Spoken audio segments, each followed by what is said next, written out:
Good evening. How are you? Great. All right. See, I like that type of excitement.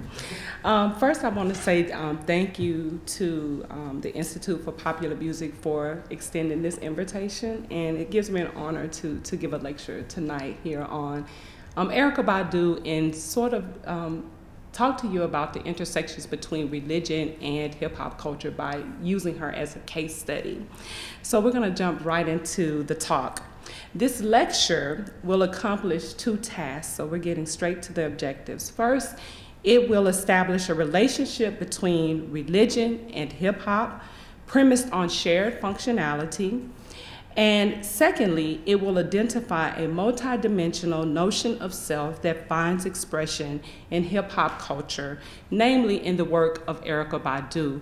And it sort of came to me while I was sitting here talking with some of the community members that I just made the assumption that you knew about Erykah Badu. So very quickly, I want to tell you a little bit about Erykah Badu. She hits the music scene, publicly in the early 90s, around 93 and 94.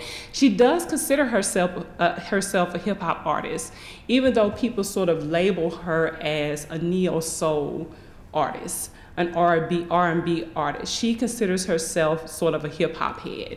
So that's sort of just a brief introduction to Erykah Badu, because trust me, you're going to learn about her through her videos and her album cover art and some of her lyrical content. So hip hop is defined as a cultural art form whose elements, which includes emceeing, DJing, breakdancing, and graffiti art, are utilized by participating members to provide meaning to their personal experiences and the world around them. Defined in this way, hip-hop is an art form that allows the individual to find meaning by navigating between dimensions of subjectivity and objectivity. Hip-hop shares this ability to move individuals betwixt and between these two dimensions with religion. This is my theory here. Religion, specifically as presented in this talk, like hip-hop, acts as a space in which individuals are able to differentiate between personal me experiences and objective not me realities. In this way, both hip-hop and religion function as vehicles that afford individuals mobility between subjective and objective realities. The ability to move the individual between these two poles of experience then represents a connective thread that binds hip-hop and religion together. This navigational function is but one of two viable connections existing between these two cultural forms. Hip-hop and religion, and this is really important for this talk, hip-hop and religion also act as creative media, used to articulate a notion of self, and self being presented here as a way in which an individual views him or herself. Namely, these art forms serve as viable outlets in which individuals use creativity to express selfhood. Creativity here is the capacity of an individual or a group of individuals to use elements taken from external reality as a means to bring into existence a concrete creative product. Here, both hip-hop and religion serve as this external reality, for they become the very media needed to propagate creativity. Taken together, these two shared functionalities connecting hip-hop and religion provides a theoretical framework fit enough to guide an exploration of identity construction as it occurs in hip-hop culture. So I provided you with the theory, and I know you're thinking, where's Erykah Badu? Well, here she comes. The work of Erykah Badu serves as a wonderful case study in such an exploration, namely because she uses hip-hop culture, whether it's in the form of music videos, album cover art, and our lyrics, to creatively construct and express multiple modes of selfhood, which includes but moves beyond the subjective me dimension and the objective not me dimension. So we're going to jump into some of her work, and we're going to start with a video.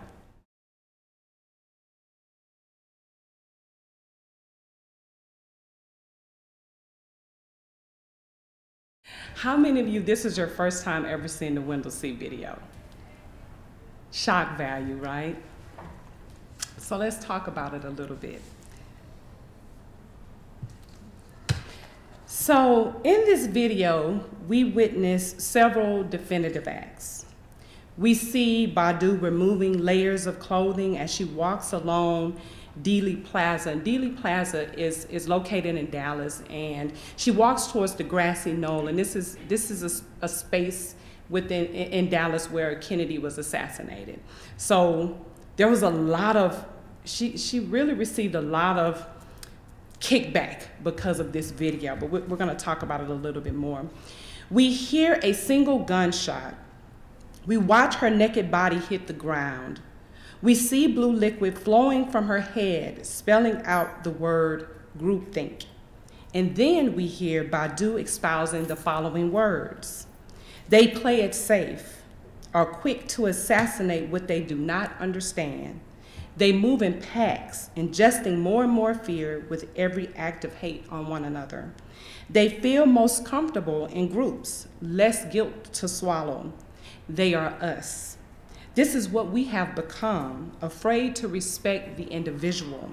A single person within our circumstance can move one to change, to love herself, to evolve. And then we see this image here. In this statement, Badu first highlights the detrimental effects of the pack mentality, or what Irvin L. Janis calls groupthink. Badu protests this collective mode of thinking because it fosters an ethos of guiltless forms of hatred. But even more than this, groupthink for her represses the individual, or as she states, the single person. It is here that Badu utilizes an explicit performative protest of groupthink to articulate a view of herself that is premised on individuality. And this sort of identity that's premised upon individuality, I call the personal self. This mode of self-expression involves the individual using distinguishing personal qualities to construct a view of him or herself. This form of defining oneself then is characterized by individuals constantly seeking to perceive of themselves as having some differences and struggling with cultural and social forces that inhibit the expression and self-perception of this uniqueness. Therefore, the personal self both counteracts social conformity and forefronts predicates in such a way that the individual moves away from sharing collective identities with others. We see this form of moving away from the collective in the window seat video. Badu walks alone, gracefully moving against the pedestrian flow. She alone removes her clothing. For her, the clothing here represents layers of group mentalities that suffocates and hides the person's uniqueness.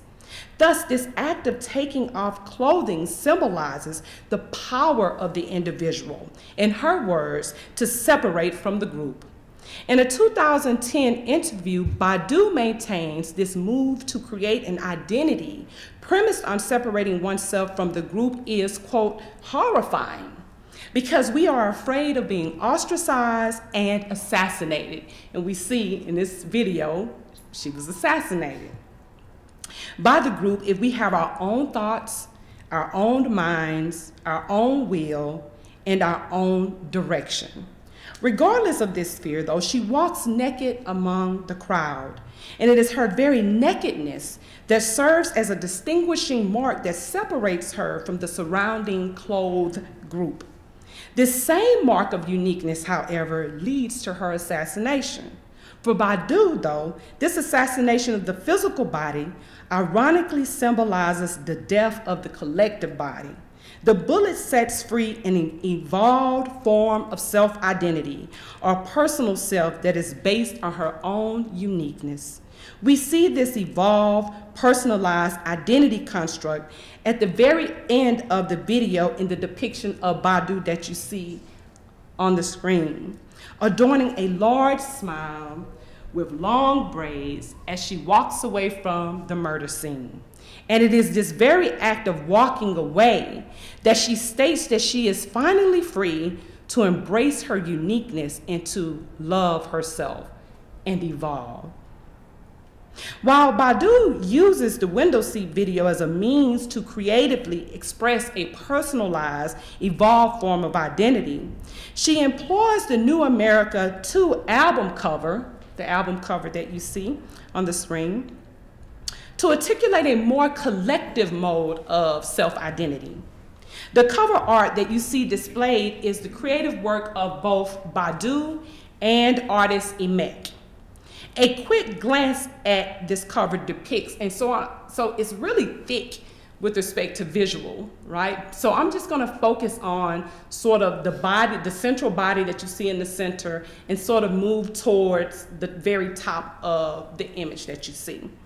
So a quick glance at this cover depicts an image of Badu dressed in armor, images of objects like handcuffs, cigarettes, broken chains that are draped across her shoulders, so you sort of see it's almost like a shawl, but those are all different little individual objects. If you sort of zoomed in on it, you can sort of see some of the objects that I just listed. You also see a naked image of Badu and a tree rising from her own head. You see a tuning fork in her left hand, and this is the image that's rising out of the head that I'm speaking of, and a swirling vortex hovering in the upmost part of the cover. Of course, those are just a few of the symbols. It's really thick with respect to the symbols that are present. These symbols are the result of a collaborative effort between 2 artists, Badu and Erykah, poster artist Erykah. Badu provides conceptual meanings. They both think through various symbols that can be used to represent these interpretations. And Erykah provides the visual landscape for Badu's vision. In this way, the album cover is the result of a shared collaboration that involves an intricate blending of skills, temperaments, effort, sometimes personalities, to realize a shared vision of something new and useful. So let's take a look back at the symbols. Specifically, we're going to look at the armored Badu and the Badu that's rising from the head. So let's take a look at the symbols in order to sort of see what a collaborative form of creativity looks like. Badu stated that she wanted the cover of this latest album, the one that you see here, to depict the current state she was in. She explains in the interview, quote, "With part 2, I'm hovering over me, looking at what's going on inside of me." So this is what she was thinking before this even became a creative actualization or product. Working with Erykah, this introspective state is captured on the album cover as a nude image of Badu rising from the head of her armored body. This rising image symbolizing a liberated Badu, one being birthed from the mental womb of a woman who adorns a tough exterior in order to protect herself from the harsh realities of life.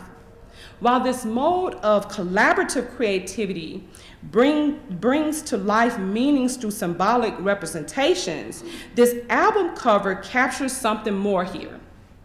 Specifically, it captures the desire of Badu to express a view of herself based on collectivity.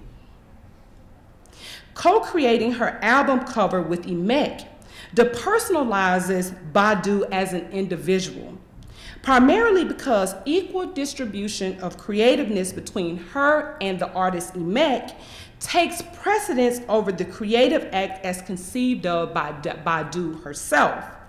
Such stress on collaborative action provides Badu with a measure of satisfaction for group solidarity. Thus, the artistic piece that you see affords Badu an outlet to express a perception of herself that is based on shared categorical membership. And I call this form of identity that's based upon sort of this collaborative effort, the collective self. Badu's collaborative work with EMEC provides her with a relational meaning-making system that promotes group solidarity, which in turn actualizes an internal desire for the expression of a corresponding collective self. When Badu acts as a collaborative part of a whole, she displays an interpretation of herself that is larger than her own individuality. This type of identity construction is just the opposite of what we witnessed earlier with her performative protest of groupthink in the window seat video. Yes? Yes. Badu's longing to be a part of a group collaboration and at the same time wanting to be seen as an individual apart from the collective points to her dual desire to express two identities. One that is based on collectivity, the collective self, and the other on individuality, the personal self. But if we dive deeper, yes, we're going to go a little deeper. If we dive deeper into the work of Badu, particularly as presented in the lyrics of Window Seat, a third dynamical identity form rises to the surface. So keep the dynamical in your mind. You're going to hear this again. So we're just going to only listen to half of the Window Seat song. So I want you to listen very carefully. I'm not going to play the video because you might start looking at the video again and not focus on the lyrics. So you only hear the lyrics.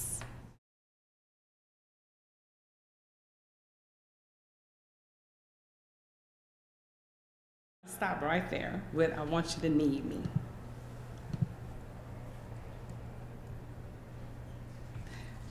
The overall structure of Window Seat, the song, that half of the song you just listened to, or the entire structure is verse, chorus, and then you sort of have a half chorus that you didn't hear that ends the song.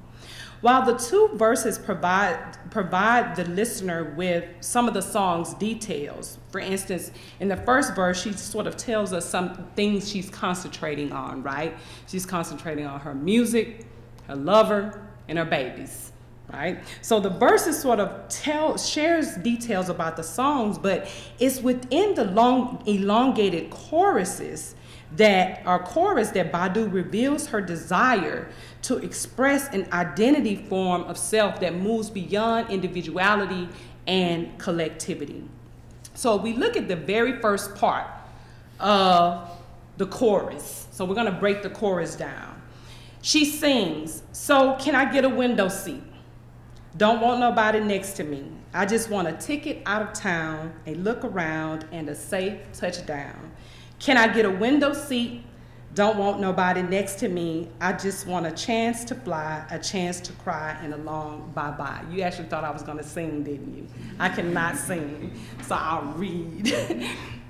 It is clear from these lyrics that Badu desires to be alone. Now we know window seat means that someone is sort of next to you, shoved in the middle sometimes, right? But when you're in the window seat, you have the ability to turn your body towards the window and no one is there in your world. You're able to look out at the skies and just focus, get in your own zone. This is what she's looking for, right? So it is clear from these lyrics that Badu desires to be alone. These lyrics expresses her desire to be an individual and not be connected to a partner or a group. She explicitly states, "Don't want nobody next to me." In this way, this portion of the chorus represents a creative space in which Badu constructs a view of herself premised upon individuality. Badu, as an individual, desires to fly, to cry, and to experience a long bye-bye. These actions are what makes Badu unique at this particular moment. And she cannot express these attributes of uniqueness unless she separates from the group by getting a window seat. Like the window seat video, Badu uses the hip-hop art form to construct an identity form premised on personal distinctiveness, not groupthink or social conformity.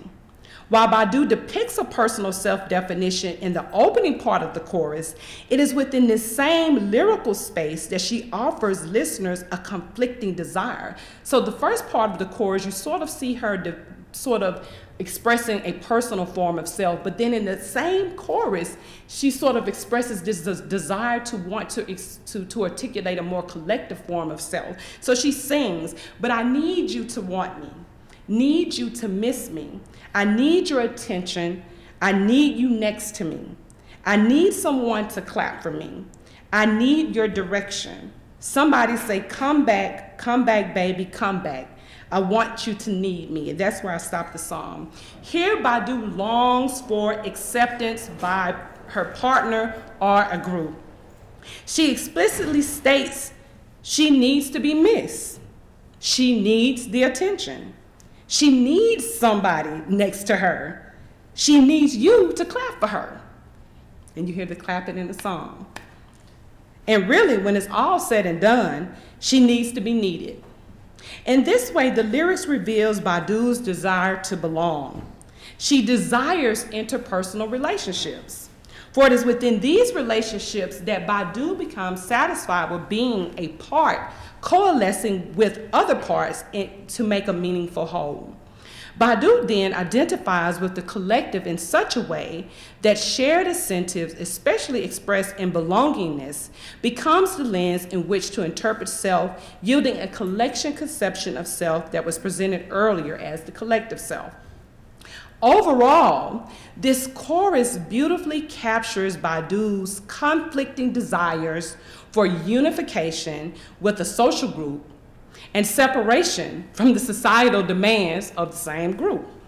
Specifically, her movement just within the chorus, her movement between collectivity and individuality points to Badu's desire to form a view of herself that cannot be characterized by the polar pronouns of me and not me.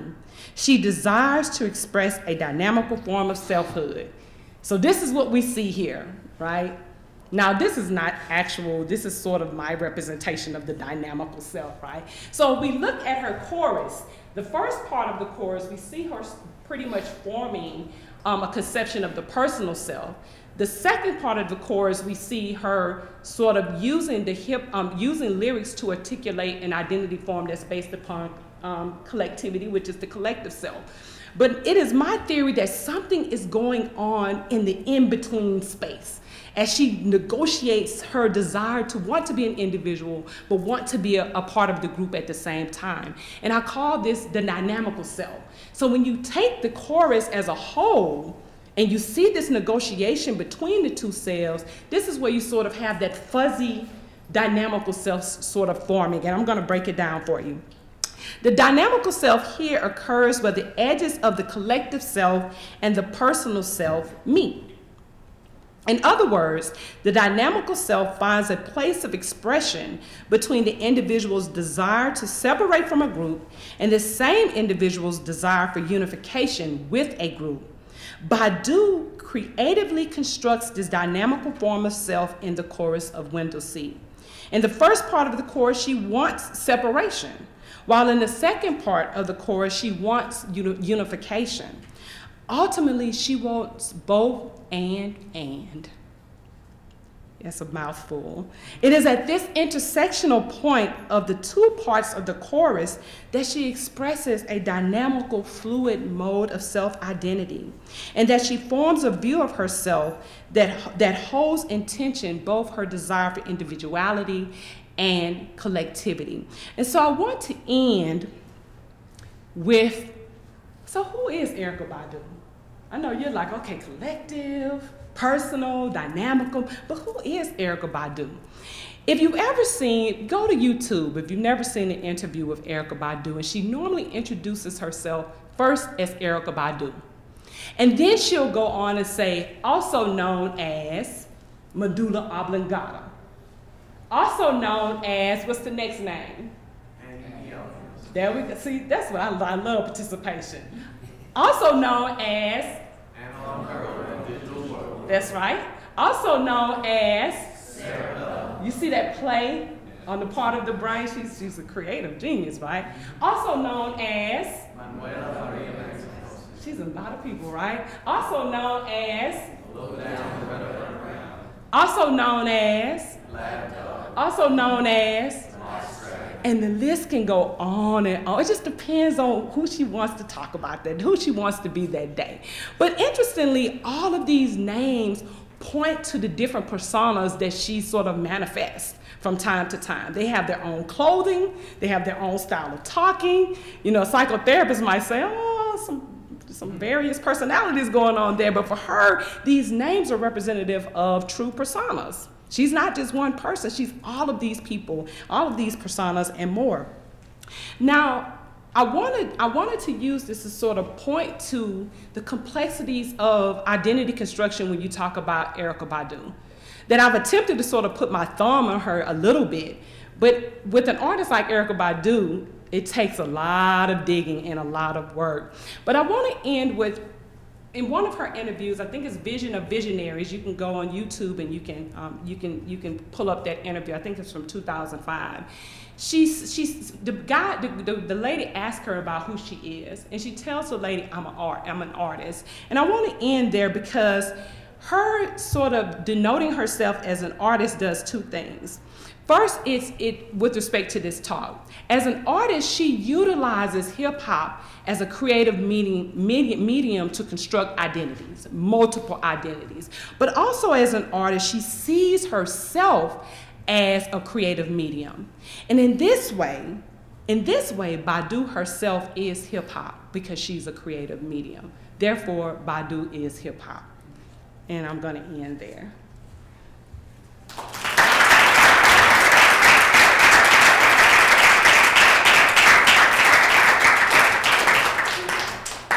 Fantastic. Well, we've got plenty of time for questions. Are you willing? I'm willing. Okay. Anybody want to get the ball rolling? Questions? Comments? Yes. Sir. I don't know all of her music, but I do own both New Americas, and I feel like just looking at the difference between the album art can kind of fit in with your theory of the collective versus the personal. Would you agree? Or? I would totally agree. This talk is a part of a longer essay that will be published in an edited volume by Dr. Penn and Dr. Anthony Penn and Monica Coleman, and it's called Religion and Hip Hop Culture. And so basically, I do compare those two album covers. It's also that first one with the big afro with all those different objects. If you haven't seen it, it's great. With all the different objects. That album cover really is her commitment to sort of social justice. So you really see her pushing towards being a part of a collaborative group, not just in the collaborative creative work of the album cover, but if you listen to the content of the album, she is really pushing towards the collective and being a part of the collective in a major way, which is sort of different from America too, because you see more of the emotive state and her wanting to be an individual. Very good. Great. Yeah, great question.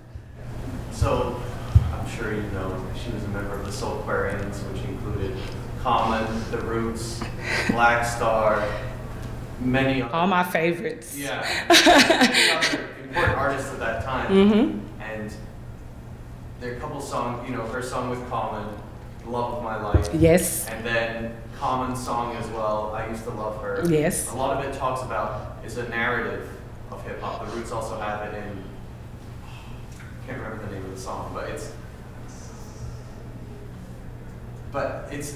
so the narrative of the story of hip hop, and you can follow all of them, those artists especially. I feel like they travel together. Yes. Through that journey from early to the 2000s, which is when they were sort of making this music. That's when Erykah came out with like Worldwide Underground. Mm-hmm. Yes. And which didn't get a lot of airplay. That album didn't, which it's an amazing album, but it didn't get a lot of airplay. And so, looking at her music evolving along that time frame, from to me, like earlier on, she has such a strong grounding in the world of hip hop, and she comes out of that tradition. And then as she moves along and starts to incorporate other like musical trends into her work, she almost moves away, I feel, from where hip hop is going. And all those songs that describe the journey of hip hop place it at that moment as being lost in a lot of ways.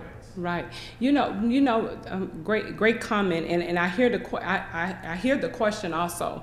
What's amazing is that on the first album that you spoke of, she has a song called "The Healer" on that album, and for her, and if you notice, even in Window Seat, on her back she has evolving. She lives that. For her, being human is about continuously changing, and so for her, during that particular moment that you're speaking of, when she was with Common and they had this going on, this is where hip hop was. But for her, hip hop, even now, she still sees herself as being a promoter of hip hop.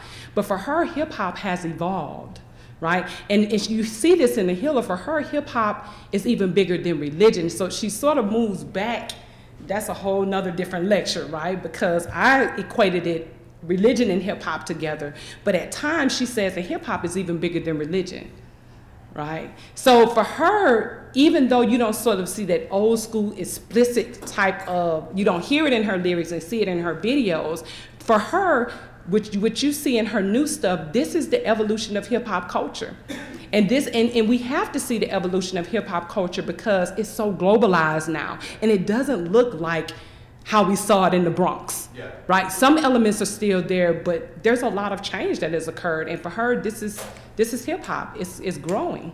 It's growing, it's evolving, and she evolves. And in interviews, if you want to know about Erykah Badu, listen to her interviews. She talks about the fact that when she puts things out there, it's for us to deal with and to interpret. She's moving on to the next thing. So she really, really is a candidate for evolution.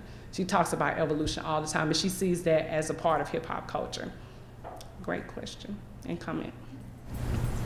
Okay, so this is a question coming in from the people watching on the live stream. So Okay. I'm the interpreter. Okay.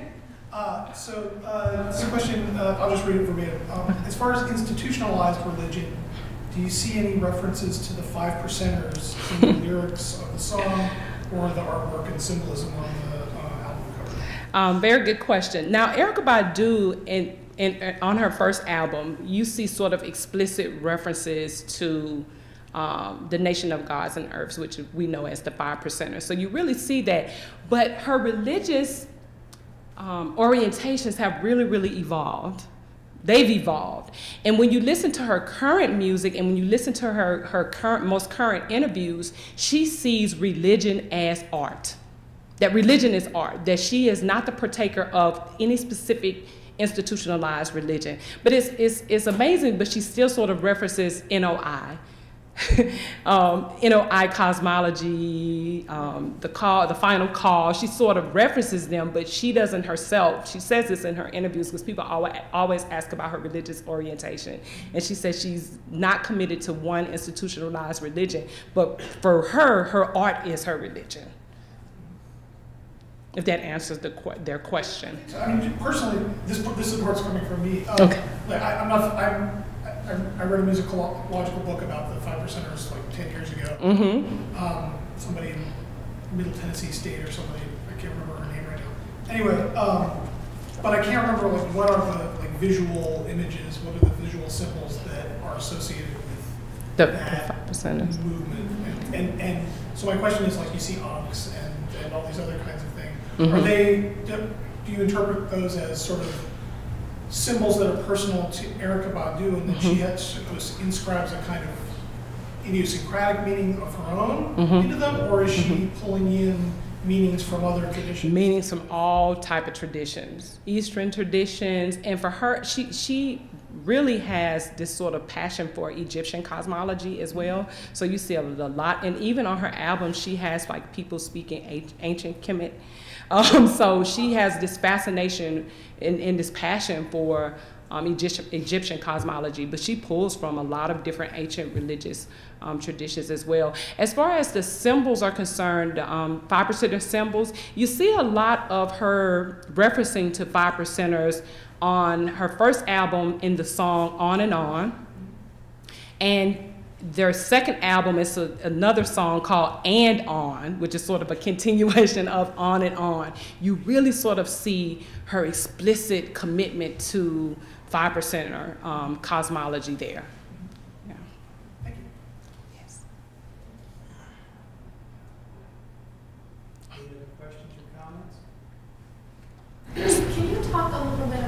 what you mean more specifically about a collective and a personal self in regard to, so at the beginning of Firdausi, she identifies herself as a mother, which is like a gender independent thing. And then the sort of the racial politics of reenacting or at least signifying on the JFK assassination in Dallas. And so like, what kind of racial and gender politics are at play in this construction of a personal rejection of an embrace of a collective self at different moments for her?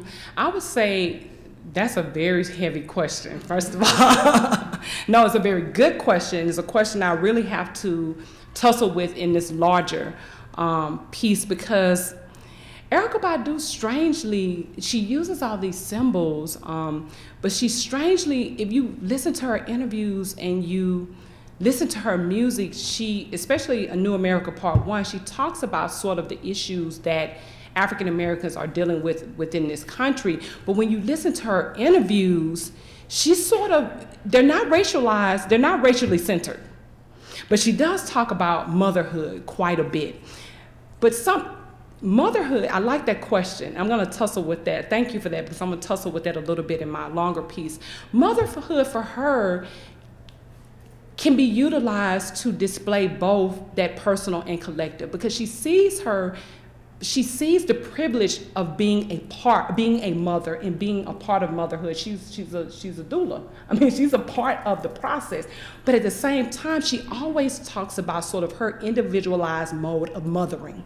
This is where the personal self comes in for her. So I want to deal with your motherhood question, because I think it's a great question. So in that sense, you have both the collective and personal. That yes, I'm a part of this group, I'm a mother, but at the same time, I have my own individual way of raising my children.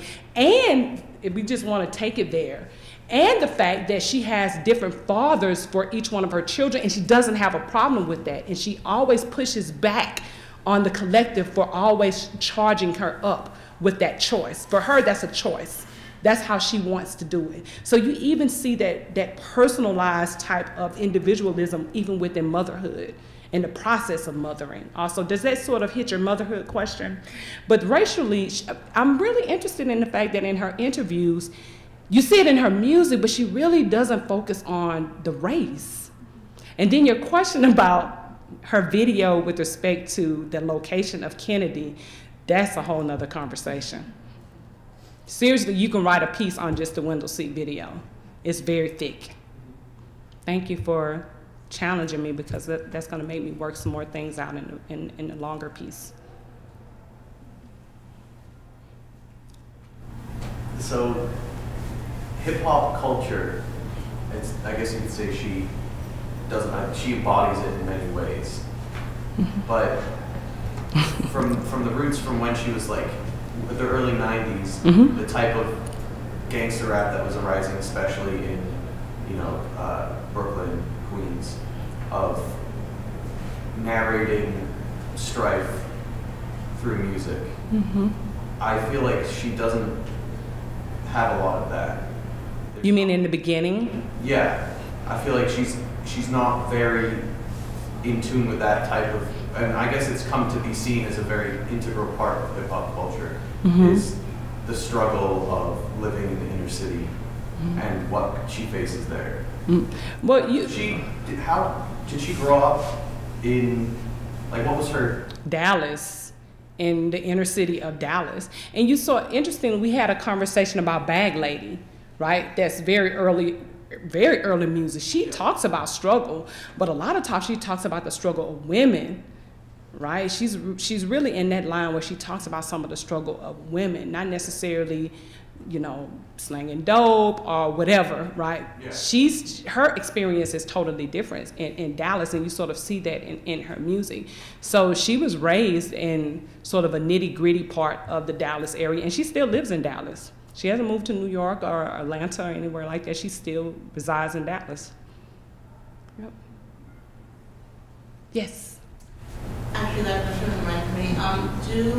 Do you think that that's where the disconnect with Erykah Badu and hip hop, or because I know a lot of people have a hard time unifying her and the idea of Erykah Badu and the idea of hip hop as one thing, And do you think that is, because she isn't telling, I guess, the stereotypical whatever, I mean, there's no one hip hop story. But you know what people are, I guess, have become used to as the hip hop story.